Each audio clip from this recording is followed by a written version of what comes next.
Hello दोस्तों, आपका स्वागत है हमारे चैनल चैम्पियन जैद पर। मैं हूं आपका दोस्त मोहम्मद जैद। और दोस्तों आज हम लोग पहुंच गए हैं ओजोन विघटन का संकट चैप्टर पर। 10वां पार्ट है ये आपकी हिंदी टेक्स्ट बुक का। टोटल 17 चैप्टर्स हैं, ठीक है। तो धीरे धीरे करके हम लोग ख़त्म करने वाले हैं अब, ठीक है। बहुत ही जल्द, मतलब न्यू ईयर से पहले आपका हिंदी ख़त्म हो जाएगा और फिर जनवरी के महीने में आपका इंग्लिश करा दूँगा मैं। तो खैर इंग्लिश का तो हुआ भी है 2-3 चैप्टर। खैर पढ़ते हैं। ओजोन विघटन का संकट, मतलब जो ओजोन लेयर है उसका जो मतलब बेसिकली वो जो ख़त्म हो रही है उससे प्रॉब्लम्स जो है उसके बारे में थोड़ा सा यहाँ पे डिस्कस किया है डॉक्टर कृष्ण कुमार मिश्र ने। तो पढ़ते हैं इस पार्ट को। सबसे पहले शुरू करते हैं लेखक परिचय के बारे में। डॉक्टर कृष्ण कुमार मिश्र जी का जन्म 15 मार्च, ठीक है, 15 मार्च 1966 को उत्तर प्रदेश के जौनपुर में हुआ। तो दोस्तों जो डॉक्टर कृष्ण कुमार मिश्र जी थे, इनका जन्म कब हुआ? 15 मार्च को 1966 को उत्तर प्रदेश के जौनपुर में हुआ। आप लोग शायद जानते नहीं है, जौनपुर से ही थोड़ा आगे मैं भी रहता हूँ, शाहगंज में। आपने हिंदी साहित्य में विज्ञान संबंधी लेखन कार्य में अपनी विशेष पहचान बनाई है, ठीक है। जो हिंदी साहित्य में जो विज्ञान संबंधी लेखन होता है, मतलब बेसिकली आप साइंटिफिक लेखन जो करते हैं हिंदी सब्जेक्ट में, उसमें इन्होंने अपनी एक विशेष जगह बनाई है। आपने बनारस हिंदू विश्वविद्यालय से 1992 में रसायन शास्त्र में PhD की उपाधि प्राप्त की है, ठीक है। अपने विज्ञान को लोकप्रिय बनाने और जनमानस तक पहुंचाने को महनीय कार्य किया है, ठीक है। तो बेसिकली इन्होंने कहाँ से BHU, आप जानते हैं बनारस हिंदू यूनिवर्सिटी जो है, वहाँ विश्वविद्यालय से क्या किया इन्होंने? 1992 में PhD हासिल की है। कहाँ पे? रसायन शास्त्र में, मतलब केमिस्ट्री में, ठीक है। और इन्होंने विज्ञान को लोकप्रिय बनाने में काफ़ी ज़्यादा इंपॉर्टेंट रोल प्ले किया है अपने हिंदी साहित्य से। इसके लिए आपने लोक विज्ञान के अनेक विषयों पर हिंदी में व्यापक लेखन किया है, ठीक है। मतलब हिंदी में इन्होंने काफ़ी सारा लेखन किया विज्ञान संबंधी। विज्ञान में संबंधित आपकी अनेक मौलिक एवं अनुदित पुस्तकें प्रकाशित हो चुकी हैं, ठीक है। इनकी काफ़ी सारी बुक्स भी रिलीज़ हो चुकी हैं विज्ञान के संबंधित में, ठीक है। इसके अलावा आप विज्ञान लेखन की समकालीन पीढ़ी के सशक्त हस्ताक्षर हैं, ठीक है। मतलब बेसिकली जो साइंस के बारे में जो भी लेखन वगैरह करते हैं वो क्या है, इनके एक बहुत ही बड़े, मतलब बेसिकली आप कह सकते हो एक सिंबल है उनके, है ना। आप मुंबई के होमी भाभा विज्ञान शिक्षा केंद्र में वैज्ञानिक हैं। ये अभी भी मतलब होमी भाभा के विज्ञान शिक्षा केंद्र में क्या है, एक साइंटिस्ट हैं। अभी इनकी एज ही क्या होगी? 1966 में इनका बर्थ हुआ था, तो बेसिकली 34, 23, 67 ईयर्स के हैं। तो अभी भी ये वहाँ पे साइंटिस्ट का रोल प्ले कर रहे हैं। इनकी प्रमुख कृतियाँ लोक विज्ञान, ठीक है, लोक विज्ञान जो कि समकालीन रचनाएँ, विज्ञान मानव की यशोगाथा, ठीक है, यशोगाथा से ही लिया गया है, जल जीवन का आधार आदि। इनमें से कोई आपको 2 याद कर लेना है। विधा परिचय, ये क्या है? विधा इसकी क्या है? प्रस्तुत पाठ विज्ञान संबंधी लेख है, ठीक है। यह एक लेख है विज्ञान संबंधी। वर्तमान समय में लेख का स्वरूप विस्तृत और बहुआयामी हो गया है, ठीक है। इसमें विज्ञान, सूचना एवं तकनीकी विज्ञान जैसे विषयों का लेखन भी समाहित हो गया है, ठीक है। तकनीकी लेखन वगैरह भी आज के समय में लोग हिंदी साहित्य में करने लगे हैं। विज्ञान जैसे विषयों पर अनेक लेख विभिन्न पत्रिकाओं तथा पुस्तकों के रूप में पाठकों के सम्मुख आ रहे हैं, जो कि ज्ञान वृद्धि में सहायक हो रहे हैं। मतलब बेसिकली लोग क्या कर रहे हैं कि मतलब जो लेखक वगैरह हैं वो विज्ञान संबंधी लेख जो करते हैं उसकी मदद से जो पाठक है, जो रीडर है, उसकी मतलब नॉलेज है वो काफ़ी ज़्यादा इसके कारण बढ़ रही है, वृद्धि हो रही है ना, ज्ञान वृद्धि हो रही है। प्रस्तुत पाठ में, पाठ परिचय देख लेते हैं। प्रस्तुत पाठ में मनुष्य की सुविधाओं के लिए किए जाने वाले अनुसंधानों और उत्पादित किए जाने वाले साधनों के कारण पर्यावरण के होते जा रहे ह्रास की ओर संकेत किया गया है, ठीक है। जो पर्यावरण को हम लोग बेकार कर रहे हैं, त्रास बेसिकली यहाँ पे लिखा हुआ है, ठीक है। तो जो बेसिकली पर्यावरण को हम डिस्ट्रॉय कर रहे हैं अपने सुख सुविधाओं के लिए, है ना, अपनी लाइफ को ईजी बनाने के लिए हम लोग क्या करते हैं? बहुत सारी इन्वेंशन करते हैं, बहुत सारी नई नई चीज़ों को बनाते हैं, लेकिन उसके कारण जो प्रॉब्लम्स हो रही है एनवायरनमेंट में वो हम नहीं देख रहे हैं, है ना। वर्तमान समय में ओजोन की परत में छेद होने अथवा परत को क्षति पहुंचना मनुष्य की स्वार्थी प्रवृत्ति का परिणाम है, ठीक है। मतलब बेसिकली ओजोन लेयर में आप सुन रहे होंगे कि होल्स हो रहे हैं, छेद हो रहा है ना। तो यह सब किसका परिणाम है? हमारी स्वार्थीपना का, क्योंकि हम काफ़ी ज़्यादा स्वार्थी हो गए हैं, ठीक है। तो ये हमारी स्वार्थीपना का परिणाम है कि भाई हम लोग कितना ज़्यादा स्वार्थीपना करने लगे हैं। अब हमें यह भली भांति समझना होगा कि यद्यपि सूर्य हमारा जीवनदाता है, परंतु उसकी पराबैंगनी किरणें, ठीक है, मतलब बेसिकली यहाँ पे ये UV लाइट्स के बारे में बात हो रही है, पराबैंगनी, ठीक है, संपूर्ण चराचर सृष्टि के लिए घातक सिद्ध हो सकती हैं। मतलब बेसिकली सूर्य हमारा जीवनदाता तो है, हाँ भाई, धूप आती है उसके कारण हम इतने हेल्दी रहते हैं ना। जहाँ पे धूप नहीं आती वहाँ पे जाके देखो एक बार। परंतु हमें यह भी समझना चाहिए कि जो ओजोन है वो उस धूप को थोड़ा सा फिल्टर करके हमारे पास भेजता है, वरना वहाँ से जब UV लाइट्स आने लगी ना तो उसके बाद हर एक इंसान की मतलब हालत ख़राब हो जाएगी, वाट लग जाएगी सबकी एकदम, है ना। बहुत सारी परेशानी, मतलब एक बार यूवी लाइट्स आना शुरू हुई फिर तो स्किन कैंसर ये सब बहुत ज़्यादा नॉर्मल हो जाएगा, तो जीवन ही मतलब ख़त्म हो जाएगा। अतः आज यह आवश्यक है कि ओजोन के विघटन को रोकने का हम संकल्प करें और मानव जाति को इस संकट से उभारें। मतलब बेसिकली आज यह ज़रूरी है कि हम शपथ लें, हम एक प्रतिज्ञा करें कि हम ओजोन को डिस्ट्रॉय होने से अब रोकेंगे, है ना। आइए पढ़ते हैं चैप्टर को। तो 2 पार्ट में करेंगे बेसिकली हम इसको, आधा पार्ट आज, आधा पार्ट दूसरे पार्ट में। वर्तमान युग विज्ञान और प्रौद्योगिकी का युग है, ठीक है। मतलब बेसिकली आज का युग कैसा है, साइंस और डेवलपमेंट का युग है, दौर है। दुनिया में भौतिक विकास हासिल कर लेने की होड़ मची है। मतलब बेसिकली लोग यह चाह रहे हैं कि हम कितना ज़्यादा डेवलपमेंट हासिल कर लें, कितना ज़्यादा हम अपने आप को मतलब विकसित कर लें, है ना। विकास की इस दौड़ में जाने अनजाने में हमने अनेक विसंगतियों को जन्म दिया है। मतलब बेसिकली जाने अनजाने में हम जब भी कोई डेवलपमेंट करते हैं, कोई नई चीज़ बनाते हैं, तो उसके दौरान हम इन्वेंशंस के दौरान हम यह चीज़ नहीं ध्यान देते, हम कई सारी परेशानियां भी उसके साथ बना रहे हैं। जैसे आजकल आप सुन रहे हो कि एआई डेंजर है, तो हमने एआई क्यों बनाया था, ताकि हम लोग कुछ नई नई चीज़ें कर सकें, है ना। परंतु उसका गलत इस्तेमाल होने लगा। एआई की मदद से अगर आप सोचते हो कि बहुत कुछ नहीं हो सकता, तो मैं आपको एक बहुत ही ज़्यादा उसका तगड़ा यूज़ बताता हूँ कि एआई की सहायता से आप मतलब अपनी लाइफ में बहुत सारी प्रॉब्लम्स को एनालाइज़ कर सकते हो। मतलब जैसे दुनिया में बहुत सारे लोग हैं, तो बहुत सारे लोग हैं, तो उसमें मतलब 100 में से 50 बंदे ऐसे होंगे जिनकी प्रॉब्लम कुछ और होगी, 50 बंदे ऐसे होंगे जिन्होंने अपनी लाइफ में कुछ अलग एक्सपीरियंस किया होगा। तो अगर उन सभी को एआई में डाल दिया जाए तो कौन से लाइफ के किस मोड़ पे आपके लिए कौन सा रास्ता बेस्ट होगा, ये एआई आपको तुरंत बता देगा, है ना। जैसे आप दिल से सोचते हो ज़्यादातर, मान लो दिमाग से भी सोचते हो, तो आपकी अभी उतनी उम्र नहीं है कि आपका दिमाग आपको सही राह पर ले जा सके, और दिल तो कभी सही राह पर आपको ले जाएगा नहीं, है ना। तो बेसिकली जैसे अभी हम लोग मान लो 1000 लोगों का परीक्षण कर रहे हैं, तो 1000 लोगों में 1000 तरीके के लोग हमें मिलेंगे कि भाई उनमें कुछ लोगों ने अलग लाइफ जी है, कुछ लोगों ने अलग लाइफ जी है, कुछ लोगों की लाइफ में अलग अलग प्रॉब्लम्स आई हैं। उन सभी प्रॉब्लम्स को एनालाइज़ करके अगर हम उनसे पूछने की क्या बेस्ट था, और वो सारी चीज़ें अगर हम एआई में फीड कर दें, तो हमें एआई अपनी लाइफ में हम जिस मोड़ से गुजर रहे हैं उस मोड़ से ज़रूर इस दुनिया में बहुत सारे लोग गुजरे होंगे, और उन सभी गुजरने वाले लोगों में सबसे बेस्ट डिसीजन किसका था, वो डिसीजन अगर हम ले रहे हैं तो हमारी लाइफ अच्छी हो सकती है ना। तो ये सब अच्छा यूज़ है, लेकिन हम क्या कर रहे हैं, उसका बुरा यूज़ कर रहे हैं, तो यह चीज़ गलत है ना। तो इसी के साथ हम कई सारी परेशानियों को भी जन्म दे देते हैं। प्रदूषण उनमें से एक अहम समस्या है ऑब्वियसली। जैसे हमने फैक्ट्रीज़ बनाई, हमने एसी लगवाया, मतलब हमने सोचा यार लाइफ को आसान किया जाए, है ना। पंखा हट के आज हर घर में एसी है, लेकिन एसी के कारण कैसा एनवायरनमेंट गड़बड़ हो रहा है। कैसे गड़बड़ हो रहा है, गर्मी बढ़ रही है, हीट जनरेट हो रही है, ग्लोबल वार्मिंग का खतरा बढ़ रहा है ना। इंडस्ट्रीज़ फैक्ट्रीज़ आई ताकि लेबर वर्क कम हो सके, लोगों को कम मेहनत करना पड़े, लेकिन उसके कारण पॉल्यूशन बढ़ गया, ठीक है। हमारे भूमंडल में हवा और पानी बुरी तरह से प्रदूषित हुए हैं, ठीक है। हमारे एटमॉस्फेयर में कैसा, मतलब बेसिकली ये पानी हवा कितना गंदी तरीके से प्रदूषित हुए हैं। यहाँ तक कि मिट्टी भी आज प्रदूषण से अछूती नहीं रही है। मतलब बेसिकली आप सॉइल पोल्यूशन शायद नहीं पढ़े होगे, लेकिन आपको पता रहना चाहिए कि आज के समय में मिट्टी भी प्रदूषित हो चुकी है, मिट्टी भी नहीं बची है, ठीक है। इस प्रदूषण की चपेट में शायद ही कोई चीज़ बची हो, ठीक है। इस प्रदूषण की चपेट से कोई भी चीज़ नहीं बची है आज के टाइम पे। सांस लेने के लिए स्वच्छ हवा मिलना मुश्किल हो रहा है, ठीक है। मतलब बेसिकली आप आजकल आप देख रहे होगे कि मतलब लोगों को ऑक्सीजन पर जाना पड़ता है कभी कभी छोटी छोटी परेशानियों में। क्यों? क्योंकि शुद्ध हवा नहीं मिलती कई जगहों पे, दिल्ली वगैरह उसमें से एक प्रमुख एग्जांपल है ना।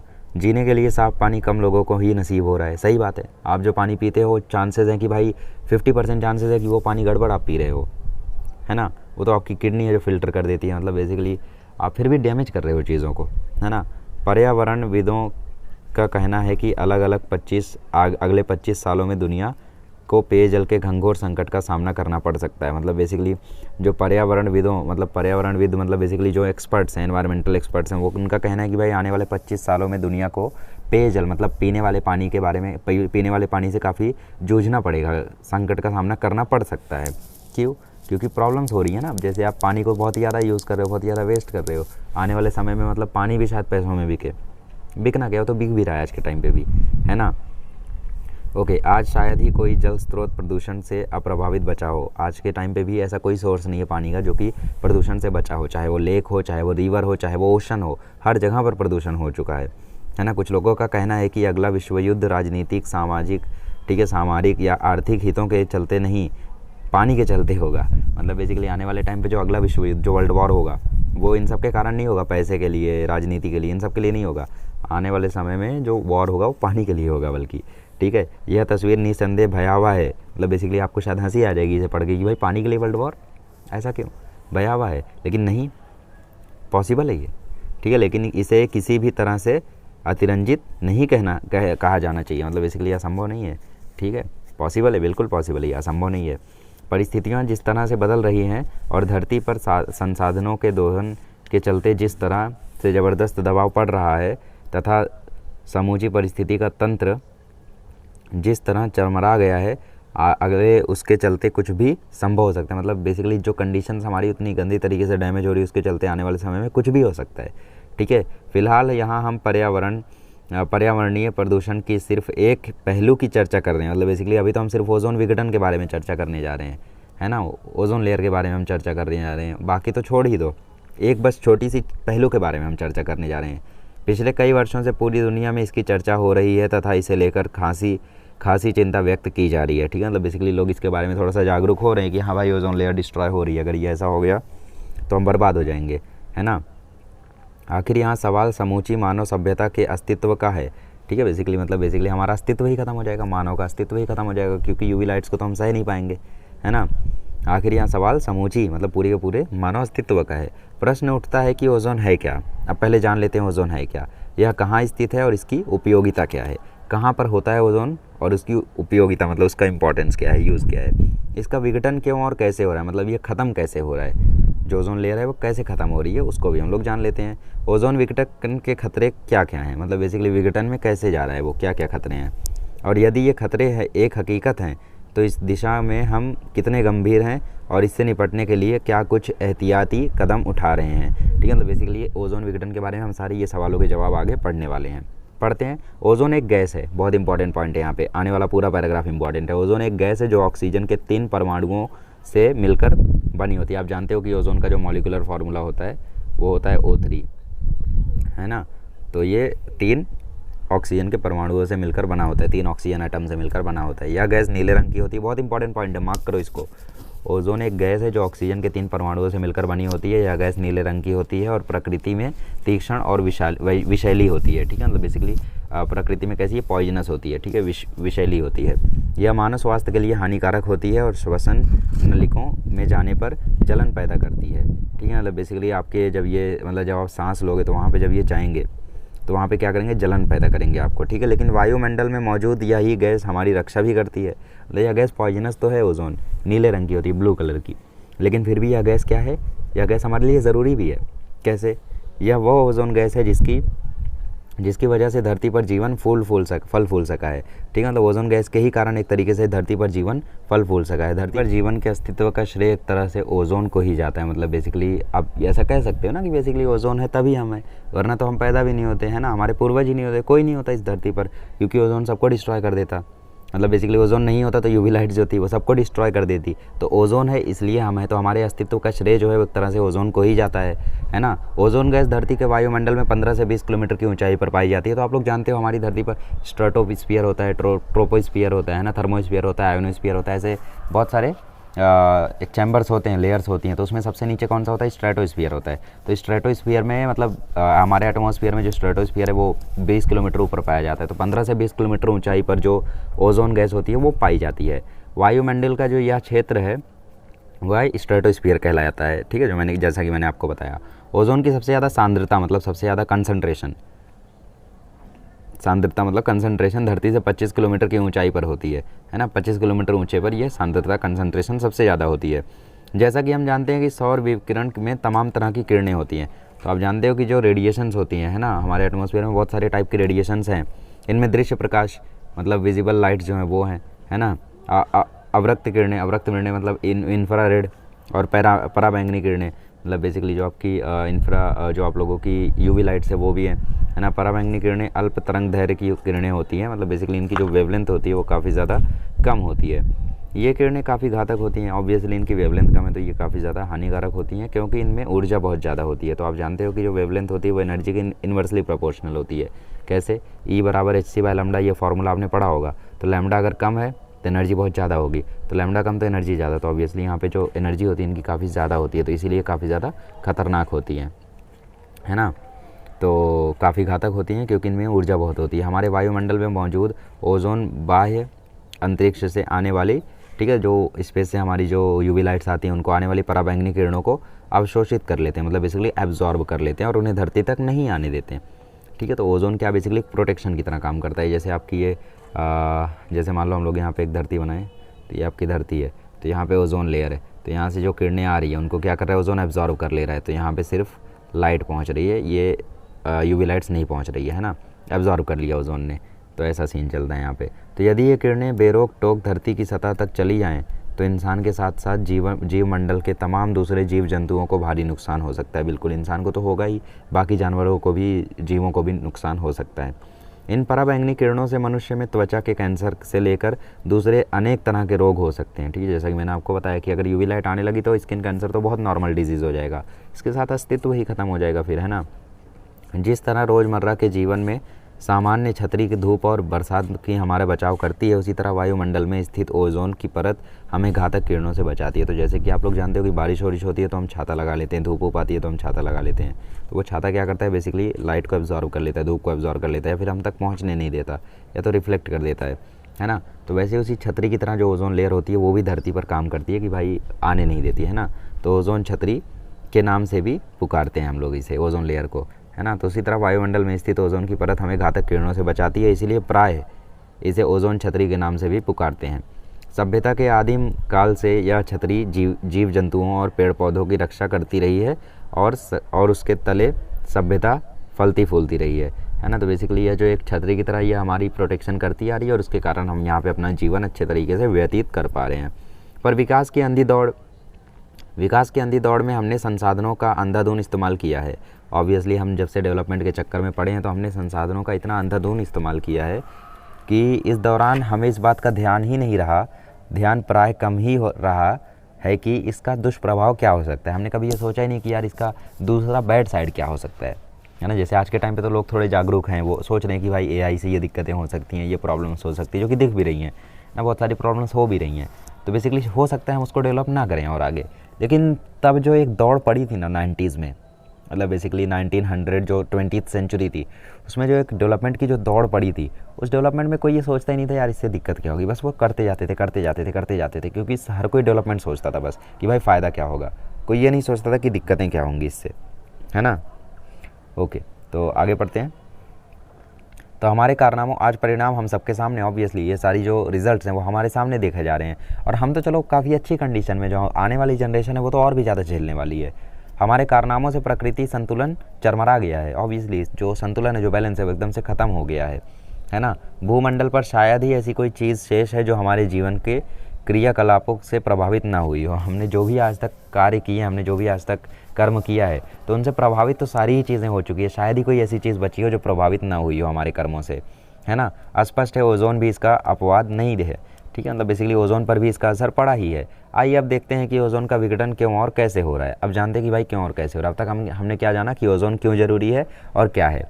ओजोन क्या है, O3 है, ठीक है, 3 ऑक्सीजन के परमाणुओं से बनता है और एक नीली गैस है। वैसे तो ये विषैली गैस होती है, परंतु यह सौरमंडल में अगर प्रेजेंट ना रहे, वायुमंडल में अगर हम प्रेजेंट ना रहे एटमॉस्फेयर में, तो हमें दिक्कत हो जाएगी। वायुमंडल में बेसिकली, है ना, एटमॉस्फेयर में। तो स्ट्रेटोस्फीयर में ये पाई जाती है 15 से 20 किलोमीटर की ऊंची पर 25 किलोमीटर ऊंची पर इसकी सबसे ज़्यादा कॉन्सेंट्रेशन होती है, ठीक है।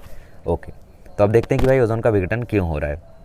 तो जैसा कि हम जानते हैं कि दैनंदिन जीवन में कीटनाशक, प्रसाधन सामग्री, दवाएं, रंग रोगन से लेकर प्रशीतक, ठीक है, प्रशीतक मतलब फ्रिज, और एयर कंडीशनर वगैरह में प्रशीतन का अहम स्थान है, ठीक है। मतलब बेसिकली आप जानते हो कि भाई एसी वगैरह का प्रयोग आजकल काफ़ी ज़्यादा हो रहा है, फ्रिज वगैरह का यूज़ काफ़ी ज़्यादा हो रहा है। फ्रिज वगैरह तो बहुत कॉमन है, एसी भी अब बहुत कॉमन हो चुका है ना। तो सन 1930 से पहले प्रशीतन के लिए अमोनिया और सल्फर डाइऑक्साइड गैसों का इस्तेमाल किया होता था, लेकिन इस्तेमाल में अनेक व्यवहारिक कठिनाइयाँ थी।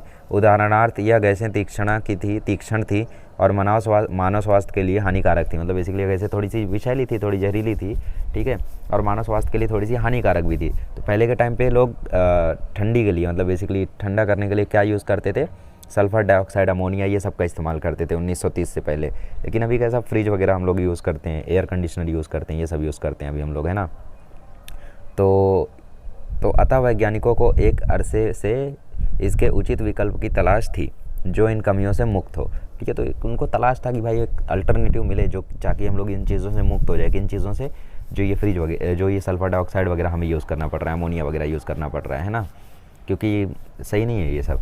तो इस क्रम में 30 के दशक में थॉमस मिडले द्वारा, ठीक है, मिडले द्वारा क्लोरोफ्लोरोकार्बन नामक यौगिक की खोज प्रशीतन के क्षेत्र में एक क्रांतिकारी उपलब्धि रही, है ना। तो बेसिकली इसके बाद क्या हुआ, 1930 के बाद जो थॉमस मिडले थे उन्होंने खोजा CFC मतलब क्लोरोफ्लोरोकार्बन गैस, ये उन्होंने ढूंढा। तो ये प्रशीतन के लिए मतलब बेसिकली कूल करने के लिए काफ़ी ज़्यादा क्रांतिकारी रही, रेवोल्यूशनरी रही। अध्ययन से पाया गया है कि रसायनीय सर्वोत्तम प्रशीतक हो सकते हैं क्योंकि ये रंगहीन, गंधहीन, अक्रियाशील, ठीक है, होने के साथ साथ अज्वलनशील भी थे। मतलब बेसिकली यह चीज़ों को सिर्फ कूल कर देते थे, इनकी कोई गंध नहीं थी, मतलब कोई खुशबू नहीं थी, कोई कलर नहीं था, कोई रिएक्शन नहीं करते थे या किसी के साथ, या सिर्फ कूल कर देते थे।